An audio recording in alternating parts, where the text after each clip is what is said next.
مقامات امور داخلی سه مسئول بازار سلطان کبیر را در آتش سوزی این بازار عیبدار کرده علیهشان پرونده جنایتی باز کردند. مقامات ادعا دارند که آتش سوزی شب 2 ایون از بی‌مسئولیت این نفران سر زده است، اما صاحبکاران ضرر دیده میگویند از مجازات کردن مسئولین بازار به آنها فایده ای نیست و بهتر است مقامات در فکر کمک به آنها باشند. یک مقام در ریاست آتش نشانی شهر دوشنبه روز 29 ایون با شرط افشا نشدن نامش گفت سه مسئول بازار سلطان کبیر پس از انجام تحقیق سبب‌های سر زدن سوختار در این بازار به جوابگری کشیده شدند.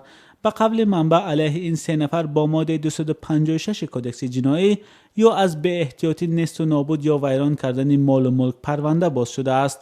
در صورت اثبات جرم این نفران را جریمه از 12500 سومانی یا تا 2 سال زندان انتظار است. همصحبت ما در ریاست آتش نشانی دوشنبه گفت چند ماه قبل از سر زدن سوختار کارمندان خدمات آتش نشانی در سلطان کبیر سنجش گذرانده آنها را برای برطرف کردن قاعده‌های بی‌خطری از سوختار آگاه کرده بودند. اما به گفته منبع سه مسئول سلطان کبیر که مسئول بخش بی‌خطری بودند در این کار خنک نظری کرده کمبودی ها را برطرف نکردند و در نتیجه سوختار سر زد. آتش گرفتن این بازارها در تاجیکستان سالهای اخیر زیاد به نظر می رسد و مقامات نیز میگویند اکثر این حادثه ها از رعایت نکردن قاعده های بی‌خطری سر میزند. اما برخی دیگر از متخصصان میگویند آتش سوزی های پی در پی در دوشنبه که به قبل مقامات از ناقل های برقی سر میزند گواهی وجود مشکل جدی در این بخش است. یک متخصص ساحه تأمینات برقی در دوشنبه میگوید اکثر ناقل های برقی در پایتخت کهنه و باقی مانده از زمان شوروی میباشند.